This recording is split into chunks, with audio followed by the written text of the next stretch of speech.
Vamos agora à entrevista do dia com Rodolfo Gamberini. Dado é Felipe Serigati, economista, professor e pesquisador do Centro de Estudos do Agronegócio da Fundação Getúlio Vargas de São Paulo. Obrigado por estar aqui conosco no Jornal da Gazeta. Eu que agradeço o convite, Rodolfo.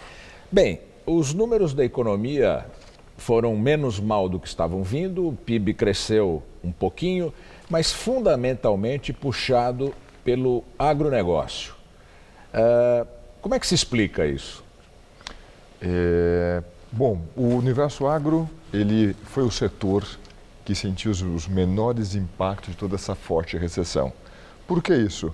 De um lado, porque é um setor que está voltado bastante para fora, ou seja, a demanda pelos seus produtos não vai variar de uma forma tão intensa como no caso do setor de serviços, como no caso da indústria.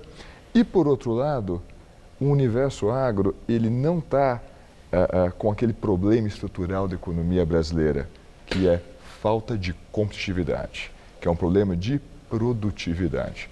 O universo agro, ao longo dos últimos anos, na verdade, das últimas décadas, conseguiu fazer uma ótima lição de casa e conseguiu se tornar muito competitivo. Agora, junto com o setor, o agronegócio, o que puxou também o PIB foi o setor de mineração. No passado, nós exportávamos pau-brasil, depois cana, depois ouro, depois café e agora a gente exporta soja, petróleo e carne. Continuamos sendo um país que produz principalmente produtos primários. Isso é bom para o país? Olha, é ruim você ficar apenas com esses produtos, mas não existe uma competição direta, ou seja, porque você está exportando um volume grande, porque você é competitivo na produção dessas commodities, você vai ser menos competitivo para produzir bens de alta tecnologia. Não tem essa situação. Mas o fato é, por que a indústria tem tanta dificuldade para evoluir? Ou como eu brinco na sala de aula com meus alunos, por que a gente não tem, por exemplo, um celular da Gradiente? Lembra da Gradiente? Sim. Pois é. Eugênio Stauber, amigo da Zélia Cardoso de Mello. Pois é. O que aconteceu? Senhores, produzir no país é caro. É o famoso custo Brasil. Mas esse custo não incide também sobre a produção do agronegócio? Incide e, fora da porteira, o agronegócio tem que vencer um grande obstáculo. Dentro da porteira, o que o agronegócio fez? Intensificou em tecnologia. Então, por exemplo, toda essa parte de custo trabalhista, da incerteza que gera, o agronegócio resolveu de que forma, por exemplo, tecnificando, colocando ali tratores, colheitadeiras, plantadeiras. Mais do que isso, o agronegócio recebe, por exemplo, recursos do contribuinte, do governo, recebe. Só que uma parte desses recursos, para onde é que foi? Foi diretamente para subsídio? Não, foi para montar algumas coisas sensacionais, como, por exemplo, Embrapa. Como, por exemplo, a Exalc lá em Piracicaba, ou os nossos amigos lá de Viçosa. Ou seja, para produzir tecnologia.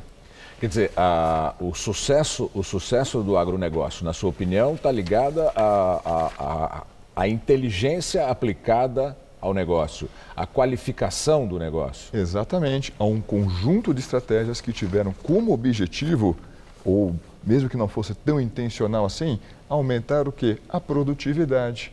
Veja o nosso caso no Cerrado brasileiro. E aí não é uma questão de vantagem natural. O Cerrado brasileiro tinha uma vocação natural para produzir grãos? Não.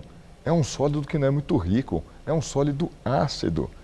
Demandou correção. Como é que a gente está produzindo soja, que é um produto temperado, no Cerrado, que é uma área tropical? Aquilo foi pura tecnologia. Você desenvolver e encontrar variedades desse produto de zona temperada, que é a soja, que aceitasse dias curtos, que a soja gosta de dias longos. Então, com bastante de maior incidência. Insolação. Exatamente. Isso se chama o quê? Tecnologia. Isso fez com que aumentássemos a nossa produtividade. Enquanto na zona temperada você tem o inverno numa estação do ano, no Cerrado você não tem. Você consegue produzir 2 vezes ao longo do ano, a safra e a safrinha. Agora, com relação à mão de obra, a fixação do homem no campo, o agronegócio não foi uma boa escolha para o trabalhador, que migrou para as cidades. Tem esse efeito, sem dúvida alguma, mas ainda assim tem um aspecto muito interessante.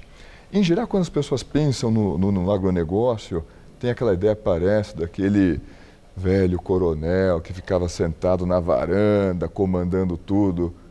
Meus caros, isso não é o universo agro de hoje. Embora ainda haja agentes com esse comportamento, isso não é o grosso do setor. Então, onde é que o agronegócio conseguiu aquecer o mercado de trabalho? Fortemente. De que forma ele conseguiu fazer isso? O agronegócio cresceu fortemente, gerou renda. E nesse processo de crescer fortemente, liberou mão de obra. Não foi intensivo em mão de obra, foi intensivo em capital. Onde foi parar essa mão de obra? Foi parar em centros urbanos. Não necessariamente nas grandes regiões metropolitanas, mas naquelas cidades do interior que passaram a crescer. Luiz Eduardo Magalhães, Rio Verde, Lucas do Rio Verde, Sorriso, Primavera do Leste. Essa renda não está crescendo? Esse pessoal vai demandar o que agora? Serviços. Qual é o setor que mais emprega na economia brasileira? Setor de serviços. Só que para que haja demanda para o setor de serviços, tem que ter renda. Quem gerou renda? O agronegócio no interior do país. Olha agora aqui nas regiões metropolitanas. Eu cresci na ABC. Olha para a ABC. A indústria está com dificuldade de caminhar. Tá bem, eu agradeço muito a sua aula de economia sobre o agronegócio aqui no Jornal da Gazeta. Eu que agradeço o espaço. Obrigado, boa noite. Boa noite.